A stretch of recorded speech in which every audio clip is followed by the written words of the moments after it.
HighBridge, a division of Recorded Books, presents The 5 Wounds, a novel by Kirstin Valdez Quade. Read by Gary Tiedemann.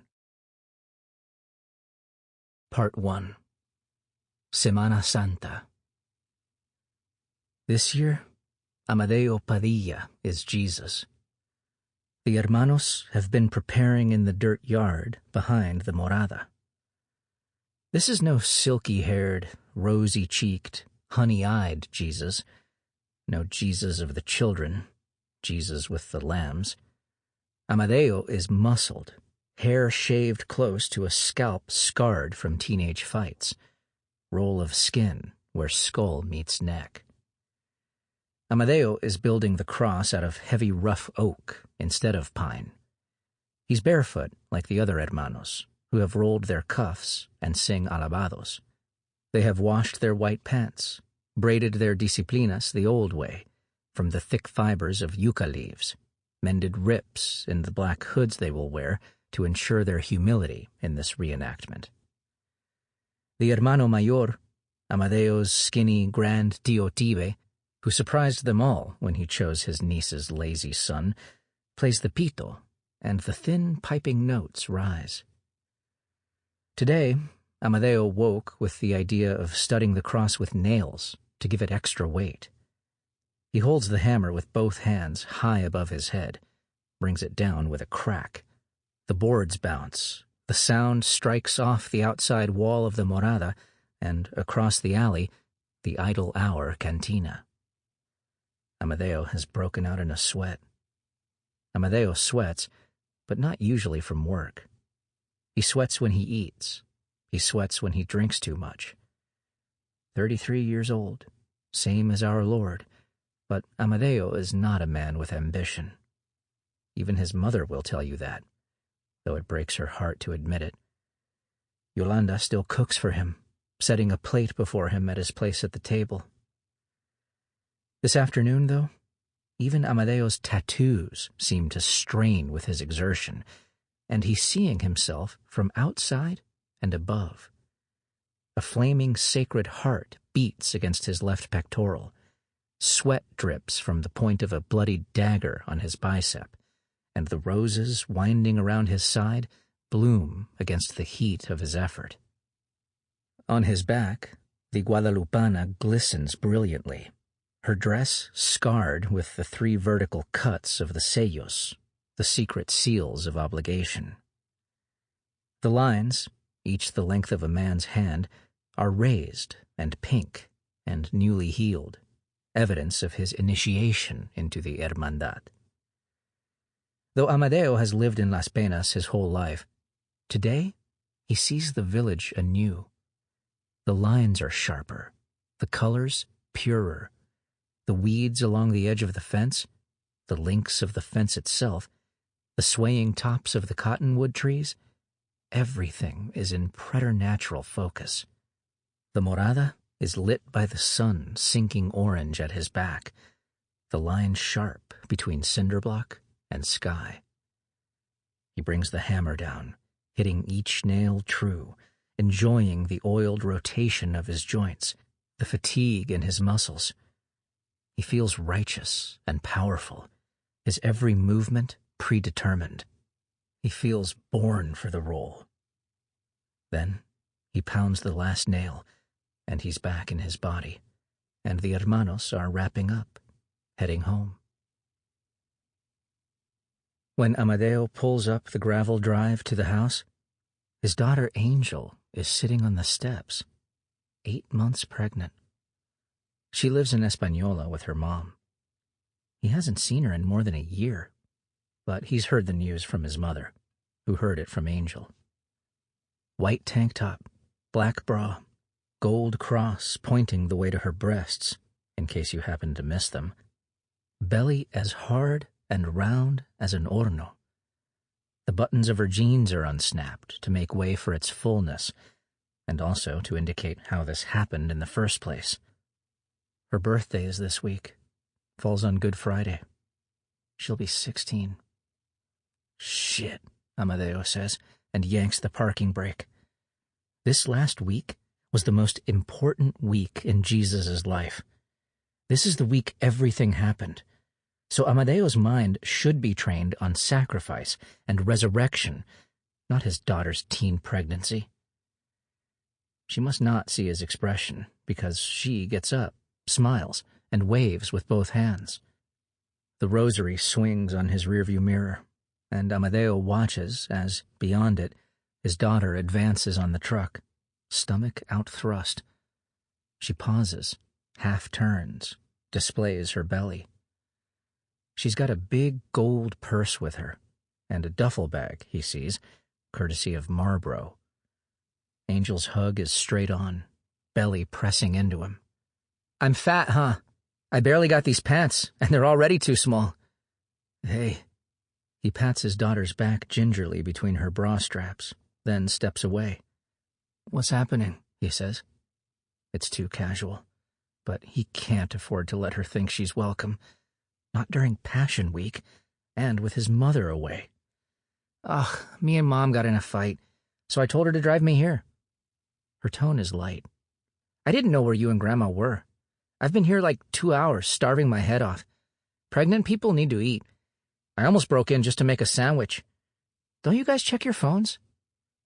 Amadeo hooks his thumbs in his pockets, looks up at his house, then back at the road. The sun is gone now. The dusk, a nearly electric blue. A fight? In spite of himself, Amadeo takes some pleasure in Angel's indignation at her mother. Marissa has always made him feel insufficient. "I can't even." "Whatever," she says with conviction. "What me and the baby need right now is a support system. That's what I told her." Amadeo shakes his head.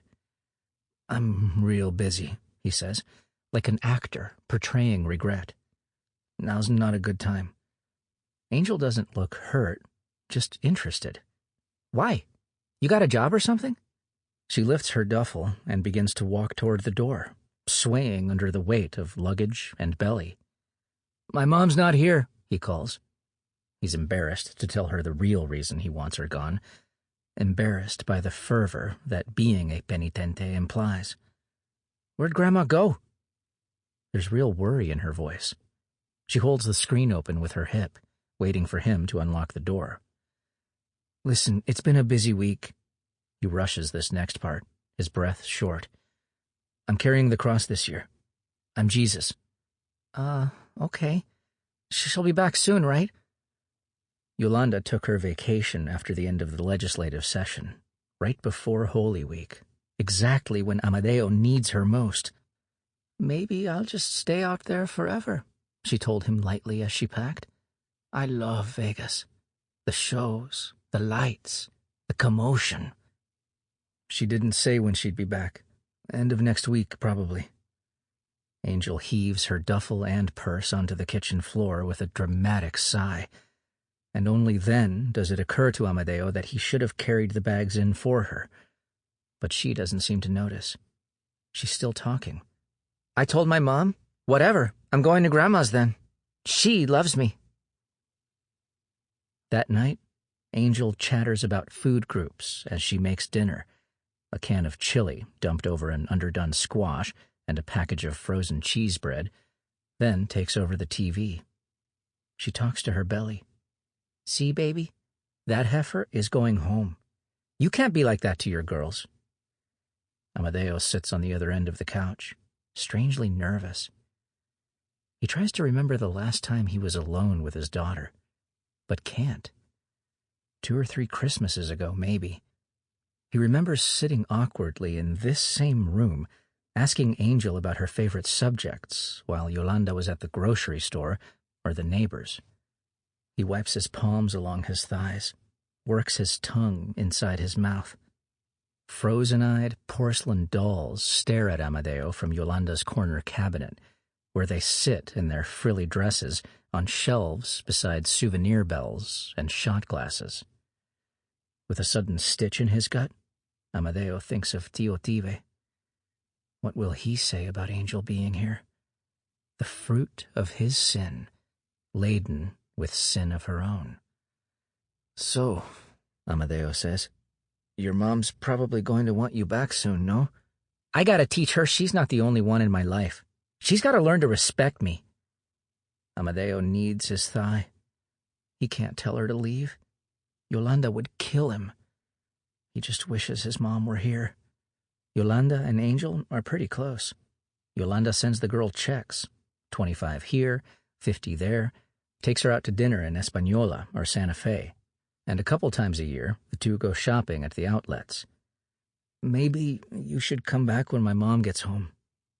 A needle of guilt slides into his side. Angel doesn't seem to have heard him. I mean, the woman's all preaching to me about how I messed up, and why couldn't I learn from her mistake? But what am I going to do now, huh? I mean, I get it. I ruined her stupid life. Fine. But if she's going to pretend she's all mature, she should actually act mature. Amadeo should call his sister.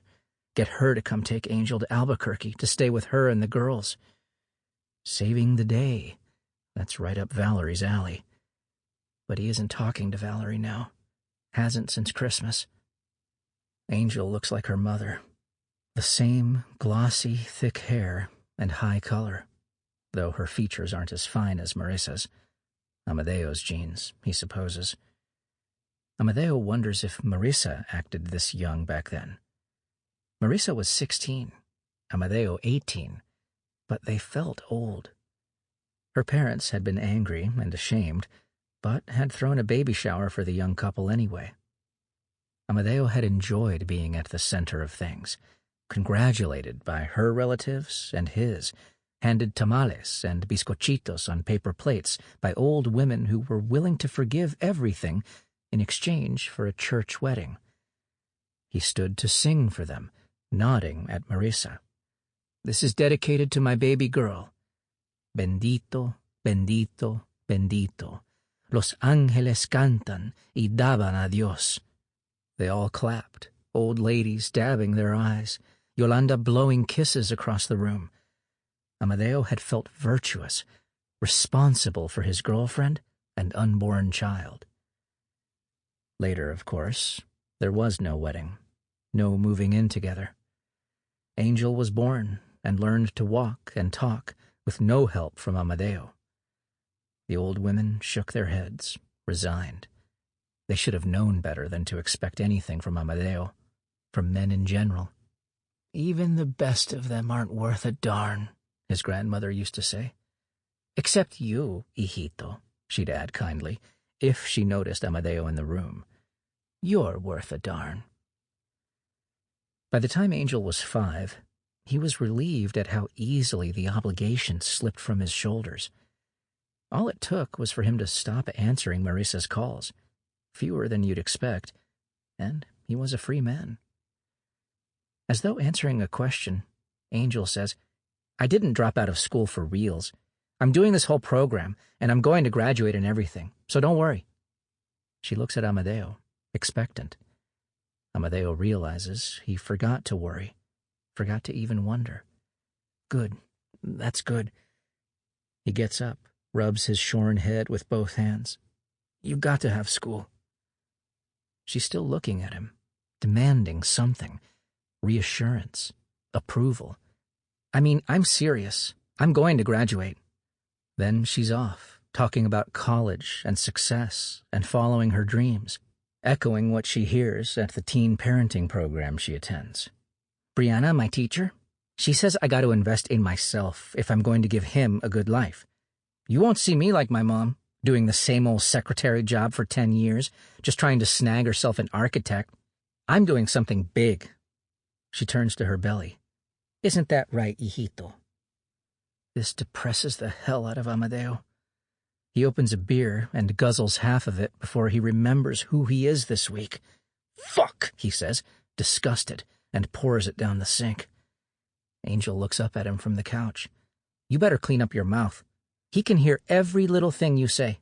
Fuck, says Amadeo, because it's his house, but he says it quietly and thinks about the sound passing through his daughter's body to the child inside. He stands. I gotta go. Every night of Lent, The hermanos have gathered in the morada to pray the rosary under Tío Tive's watchful eye, and every Friday they meditate on the Stations of the Cross, on their knees, heads bowed. There are 9 hermanos, and with the exception of Amadeo, they're all over 70. Tío Tive is the oldest, 87, still going strong. "Jesus prayed," recites Al Martinez. "Abba, Father, all things are possible to you. Remove this cup from me." Amadeo likes Al. He's a chatty big guy and gets teary when he talks about this or that grandchild. Not long ago, he retired from long-haul driving, and his shoulders are rounded from a career spent leaning over a steering wheel toward a horizon. The cinder-block walls are painted white, and a few benches face front. The only thing worth looking at is the crucifix. This Christ is not like the Christ in the church. High-gloss complexion, chaste beads of blood where crown meets temple, expression exquisite, prissy, a perfect balance of compassion and suffering, and, yes, it's there, self-pity. No, this Christ on the morada wall is ancient and bloody. There is violence in the very carving. Chisel marks gouge belly and thigh, leave fingers and toes stumpy. The contours of the face are rough, ribs sharp. Someone's real hair hangs limply from the statue's head. Each night, a different hermano says the holy mysteries, and together they intone the responses. This is Amadeo's favorite part, when all their voices merge in a rumbling low current, the same predictable rise and fall. Tonight, though, with Angel's arrival, he's edgy and distracted. Amadeo considers calling her mom to get her, but at the thought of explaining to Marissa about the procession, he rejects the idea. "You can't take care of your daughter because why?" He can hear her scorn. He watches the praying men. Tío Tive, in the diabetic shoes he gets subsidized from the VA, his lips trembling. Frankie Zocal, blue veins pulsing his lids. Shelby Morales, his gray ponytail draped over his shoulder like a girl's. "The soldiers clothed him in a purple cloak, and plaiting a crown of thorns, they put it on him," says Al, clear and low, as if willing himself to hold a blaze of feeling in check. 9 men is a far cry from the old days, Al explained to Amadeo a few weeks ago as they stepped into the heavy dusk. In earlier generations, membership rolls, even for an hermandad this deep in the mountains, could be in the hundreds. Back in those days, when one priest was shared among many far-flung isolated communities, the hermandades weren't just centers of worship, but mutual aid societies, political councils, community centers. They buried the dead. "We got your tío to thank for the hermandad. He really brought it back," Al Martinez said. "Even when my dad was a kid, the tradition was dying out. There wasn't nothing left of the old morada. But Tive bought the gas station, fixed it up, reminded us what we once had. It's the one good thing to come out of his boy's passing." The morada isn't much to look at. Outside, there's the dark skeleton of a sign on a pole, the bright plastic panels long gone, and 2 dead pumps. The plate glass window has been covered in matte beige house paint left over from a long-ago job. Occasionally, strangers will pull in for gas and look around, confused by the trucks parked in front, before heading straight through the village and away. "Maybe ours isn't as nice as the moradas in Truchas, in Abiquiu, and Trampas," Al Martinez said. "Maybe it doesn't show up on no postcards. Las Penas doesn't have one scrap of charm. And I say, good. They can have their sculptors and natural food stores. Let the tourists go to Taos." First, the rosary, then silent individual prayer. It's meant to last an hour, but you'd be surprised how long that feels, how quickly supplication and penitence and entreaty get old. Within a minute or two, Knees are wincing, kneecaps grinding between concrete and bone. And by the time the rosary is over, the legs have gone numb. Toenails ache, pressed against the floor. Amadeo thinks of his daughter, alone in the house. She could be up to anything, going through his belongings, having friends over, entertaining boys even. Amadeo falters on the Apostles' Creed.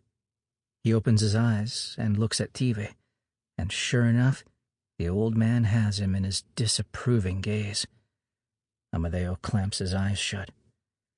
Amen, intoned the hermanos, and the rosary is over before Amadeo even gets into it. Silent prayer is the most difficult part. Please, God, Amadeo thinks, then loses the thread. His knees are pulverized. He wonders if he's doing permanent damage. Outside, evening sounds. A car passing. The squawk of a night bird. The ping of moths against the painted-over windows. Amadeo's entrada, his initiation and first audience with the hermanos, took place 5 weeks ago, on Ash Wednesday. At sundown, you knock, Tive had prepped him when they met for lunch at Dandy's Burgers in Española. His voice was low, and Amadeo threw a glance at the family at the table next to them. They weren't paying attention, though. A boy about 6 or 7, with ketchup on his pants, was trying to eat his hamburger while his mother kept getting in his face with a napkin. Outside, Tive's dog, Honey, a rust-colored Doberman, watched them through the window, one pale eyebrow raised, her undocked ears giving her a bat-like aspect. 3 times you knock, Tive demonstrated on the table, scowling from under the brim of his trucker's cap. Amadeo's mother adores her uncle. She has ideas of what a family should be, and according to these ideas, Tive's role is lonely, lovable curmudgeon. Mostly, Amadeo suspects, Tive wants to be left alone, and not the way old people in TV movies want to be left alone, secretly waiting for some misguided young person to come along so that they might save each other. Tive may be old, but he has no desire to spin yarns or reminisce or impart wisdom. Okay, Amadeo nodded agreeably. He was hungry, but didn't want to unwrap his hamburger first. Discreetly, he popped a fry into his mouth. His great-uncle glared. Shriveled as he was, dude could be scary.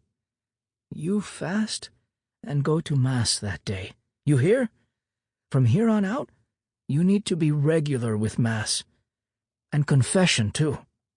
Tive handed him a brochure on the rosary. You know the words, right? Doesn't it mean more if I make up my own prayers? Amadeo flapped the brochure. Aren't these just pre-memorized? His uncle's look of disgust shamed him. Tive reached into the breast pocket of his flannel shirt and handed Amadeo a folded piece of notebook paper. Learn it good, he said, and don't go talking about it to no one. These are secrets. Amadeo squinted at the unsteady block letters that had been copied out with a blunt pencil.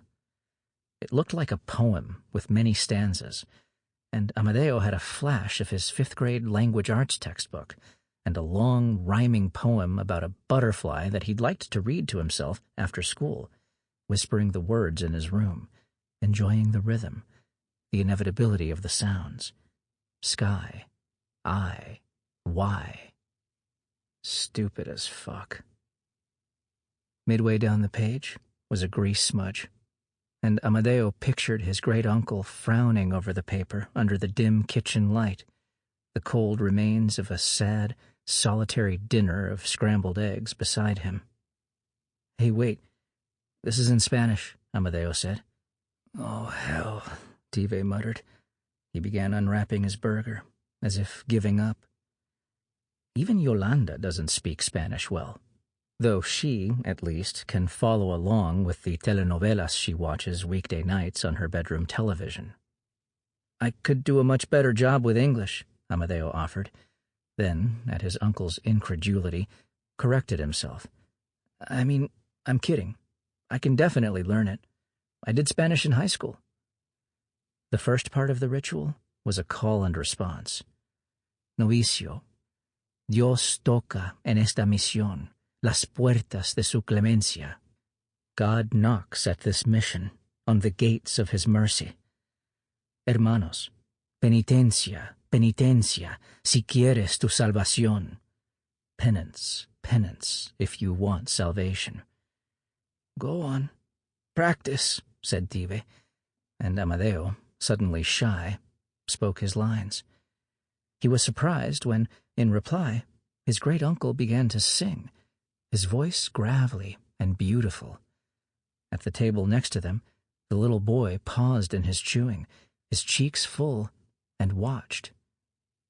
To enter this morada, place the right foot, praising the most sweet names of Jesus, Mary, and Joseph. Once he crossed the threshold, Amadeo was to kneel before the old men who were to be his brothers and ask for forgiveness. Then you cut me? You take the oath first. And then? Tive gave an almost imperceptible nod. Deep? Amadeo whispered, keeping his voice steady. His great-uncle shrugged. Not too deep. Go on, do your lines. Pardon me, my brothers, if in anything I have offended you or given scandal. And Tive sang in reply, May God pardon you, who are already pardoned by me.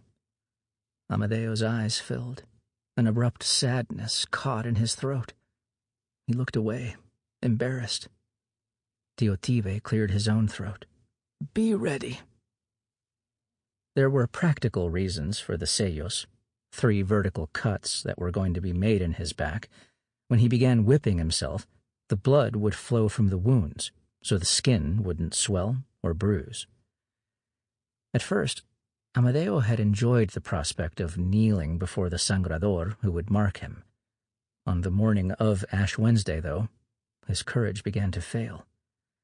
All day he thought of the sellos, and his knees weakened.